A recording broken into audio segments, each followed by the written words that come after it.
예부터 영남대로의 초입에 위치해 새로운 문물과 지역 주민들이 교류하던 길목. 경상남도 밀양시. 특히 근대에 접어들면서 경부선과 경전선이 붕괴하는 철도 교통의 요지로 급부상했는데요.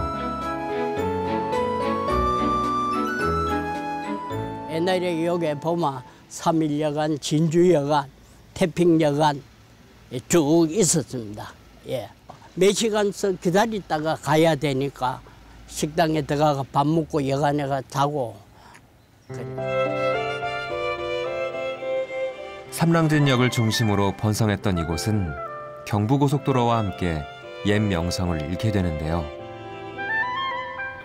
아이고, 한 8시 되면 사람 구경하는 것도 없다. 장사도 안 되고. 한때 철도와 함께 전성기를 맞았던 밀양. 지금도 철도를 따라 근대사의 흔적들이 곳곳에 남아있는데요. 그 자취를 찾아 떠나봅니다.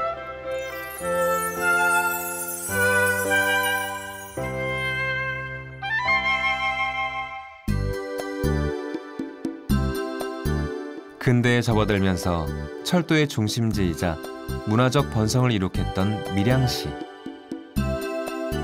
이를 기리기 위해 밀양시립도서관에서는 흥미로운 2016년 도서관 길 위의 인문학 프로그램을 마련했습니다. 철도를 통해 근대 문학의 역사적인 의미를 되짚어보는 강의인데요. 저희들이 길의 인문학이 올해는 그 주제를 밀양과 경부선 근대문학의 정연을 탐색하다는 주제로 올해 그런 테마를 가지고 있었는데, 저희 밀양 지역의 특성상 열차 생활권이 많이 형성되어 있기 때문에 그 철도의 과거적 역사를 돌아보는 그런 계기가 될 수 있었고, 밀양 지역을 배경으로 하는 만큼 주민들의 호응도 높았는데요. 특히 고연령층의 반응이 뜨거웠습니다. 자주 이 도서관 들리는 편인데 이 도서관 입구에 가면은 자체 홍보물도 있고 또 광고도 많이 해놨어요. 그래가지고 이 도서관을 출입하는 사람은 이런 광고를 늘 접할 수 있습니다. 그래서 저는 또 인문학에 대한 관심도 많았고 그래가지고 작년에 이어서 올해 2번째로 계속 나오고 한 번도 안 빠지고 계속 나오고 있습니다. 밀양에서는 이렇게 인문학 강의나 이런 게 잘 없잖아요. 물론 이제 밀양역이라든지 뭐 기류의 인문학이니까 여기 일단은 밀양의 역에 대해서 기준해서 이렇게 시작이 되는 거거든요. 강의하시는 선생님들도 재밌고 재밌습니다. 이날은 염상섭의 만세전을 통해 철도를 따라 목격하는 식민지의 현실이라는 주제로 진행됐는데요. 이번 강의는 성균관대 초빙 교수이자 부산대 연구교수인 손성준 교수님이 맡았습니다. 만세전은 동경 유학생 이인화가 아내가 위독하다는 전보를 받고 귀국하는 길에 느꼈던 일본에 대한 분노와 조선인으로서의 붕괴 등을 관찰하듯 보여주는 소설입니다. 48년도 단행본 1면은 이렇게 시작됩니다. 조선에 만세가 일어나던 전해 겨울이다. 제일 처음에 연재됐던 게 22년도예요. 그리고 단행본으로 나온 것도 24년도쯤이니까 3.1운동에서 불과 3년 정도 경과한 이유죠.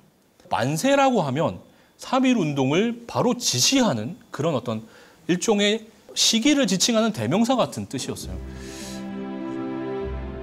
심의를 피하기 위해 첫 문장부터 3.1운동이 일어나기 전해를 배경으로 했다고 분석되고 있죠. 일본에서 배를 타고 부산, 대전, 서울까지 철도로 이동하면서 당시 시대상을 잘 보여주고 있습니다. 또한 회의적인 주인공 캐릭터는 당시 나약한 지식인들을 표방하고 있는데요. 이인화 캐릭터는 정말 사실 이기적이고 자기 생각만 열심히 하고 자기가 배운 게 옳다라고 그냥 믿고 있는 아주 어설픈 근대주의자라고 볼 수밖에 없는 아주 어리숙한 캐릭터예요, 사실. 하지만 가짱수는 나름대로 전통적 가치관들을 항변을 합니다. 그리고 실제 조선인의 입장에서 볼 때 더 정의로운 사람은 가짱수죠. 무엇보다 눈길을 끈 건 기차를 중심으로 펼쳐지는 주인공 이인화의 심리 변화입니다. 것이 보인다. 나는 까닭없이 처량한 생각이 들어 가슴이 복받쳐 오르면서 한층 몸이 더 부르르 떨렸다. 모든 기억이 꿈 같고 눈에 띄는 것마다 가엾어 보였다.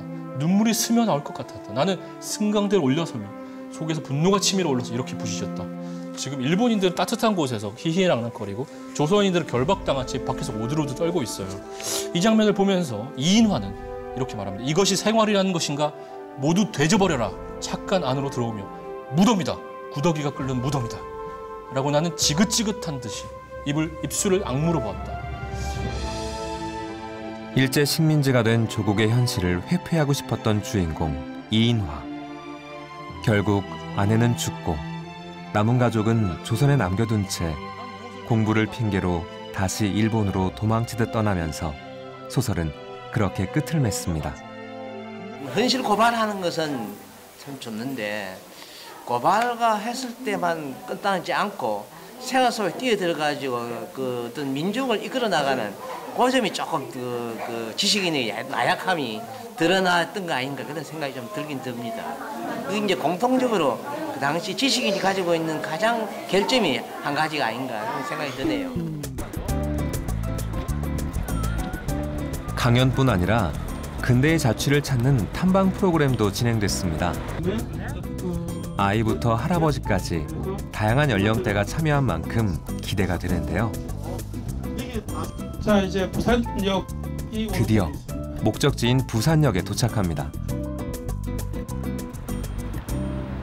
자, 아까 말씀드렸던 부산 정거장 자리가 지금 부산무역회관 있던 자리라고 합니다. 부산역은 우리 근대사의 상징적인 장소이기도 한데요. 부산 부두 끝에 이제 여기 철도가 있죠.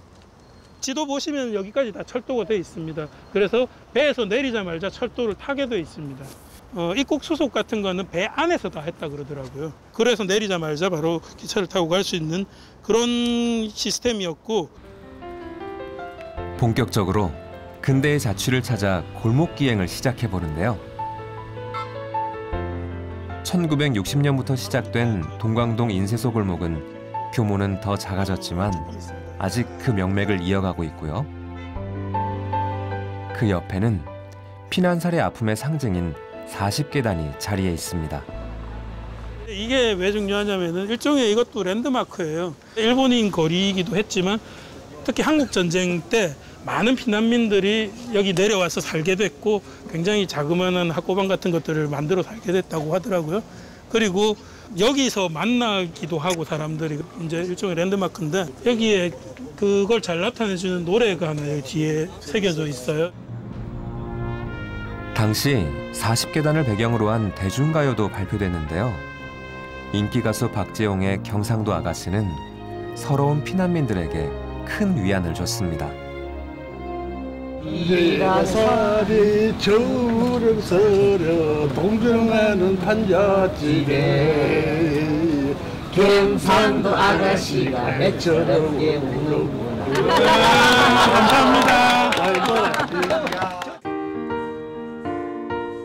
다시 좁은 골목길 사이로 우리 근현대사 흔적을 찾아가 보는데요. 봤을 때하고 아까 말씀드린 경계 밖으로 넘어오면 사형에 처한다.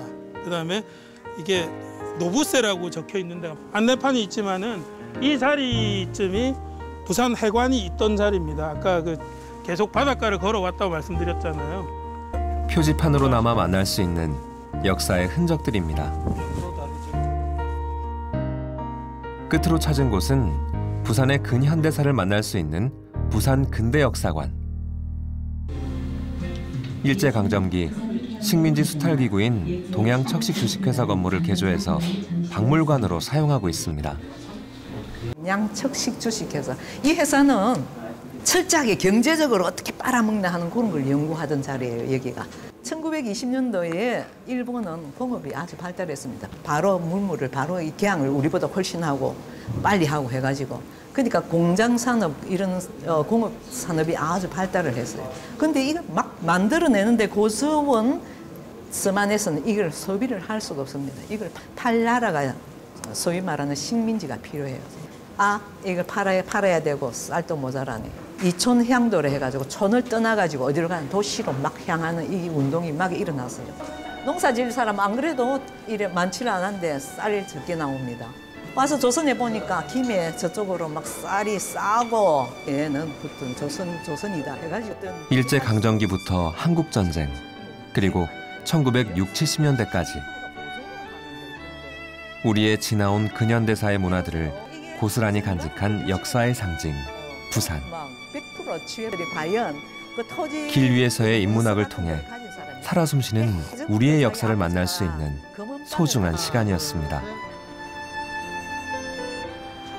삼랑전 철교에 관련된 이야기라든지 또 우리 신소설하고 관련된 이런 부분이 우리 고장에서 이렇게 많은 좀 이렇게 역사적인 일이나 이런 게 있었구나 이런 걸 통해서 정말 우리가 다른 데보다 내 사는 곳에서 먼저 이런 걸 배우고 익히는 이런 아주 좋은 계기가 된 것 같습니다.